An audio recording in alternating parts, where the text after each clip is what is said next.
கல்யாணம் சீரியலில் இந்த பிரபா விஜய் அப்படிங்கிற ஜோடியை சேர்த்து வைக்கிறதுக்காக பல விஷயங்கள் செஞ்சாங்க. அதுக்கு நடுவில் இந்த அனாமிகா உள்ளரப்பு வந்து பல குட்டையெல்லாம் கலக்கி, அது மட்டும் இல்லாமல் வந்து பார்த்திங்கன்னா ரிவர்ஸ் பண்ணுறதுங்கிற மாதிரி முதல்ல டிவர்ஸ் கொடுத்து கிடைச்ச டிவர்ஸை திருப்பி ரிவர்ஸ் வாங்குறது, அதுக்கப்புறமா வந்து மொத்தமாக வந்து இந்த கல்யாணத்தை நிறுத்துறதுக்கு இந்த பக்கம் சித்ரா தேவி பிளான் பண்ணுறது, பல கலையபரங்களுக்கு இடையில் இப்போ சூர்யா ஒரு வேலையை செஞ்சிடறாரு. அவர் மாப்பிள்ளையை தப்பாக புரிஞ்சுக்கிட்டு சதிவடைக்குள்ளார விழுந்து என்ன பண்ணுறாருன்னா, ஒரு பொண்ணை கூட்டு வந்து இந்த பொண்ணை கர்ப்பமாக்கிட்டு அந்த பொண்ணை கட்டிக்கிற அடா பாவி அப்படிங்க உடனே வந்து அந்த மாப்பிள்ளையோட குடும்பத்தினர் அதெல்லாம் இல்லவே இல்லைன்னு சொல்லிட்டு கோவமாக கிளம்பி கல்யாணத்தை நிறுத்திட்டு போயிடுறாங்க.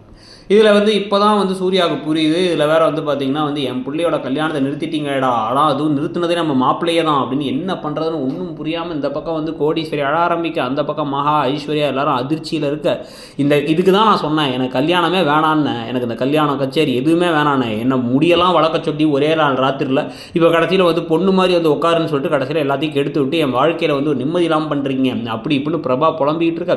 பிரபாவே எதிர்பார்க்காம அங்கே இருக்க யாருமே எதிர்பார்க்காம டபக்குன்னு இருக்க தாலியை எடுத்து ஆஹா கல்யாணம் அப்படிங்கிற மாதிரி வந்து தாலியை கட்டி விட்டுறாரு இப்போ வந்து விஜய்.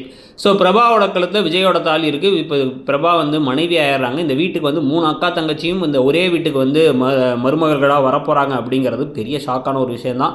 அதில் இப்போ அனாமிகா ஒரு பக்கம் வந்து அதிர்ச்சியாக, இந்த பக்கம் வந்து சித்ரா தேவி இதை நம்ம எதிர்பார்க்கலேன்னு யோசிக்க, இங்கே வீட்டுக்கு வந்த அப்புறம் எப்போ முதல்ல இவங்க 2 பேரும் வந்து மாட்டம் முதலாம் பிரச்சனையாச்சோ அதே மாதிரி விஷயங்கள் பிரச்சனைகள்லாம் அடுத்தடுத்து நடக்கிறது அப்படிங்கிறத வச்சு கதை போகுது.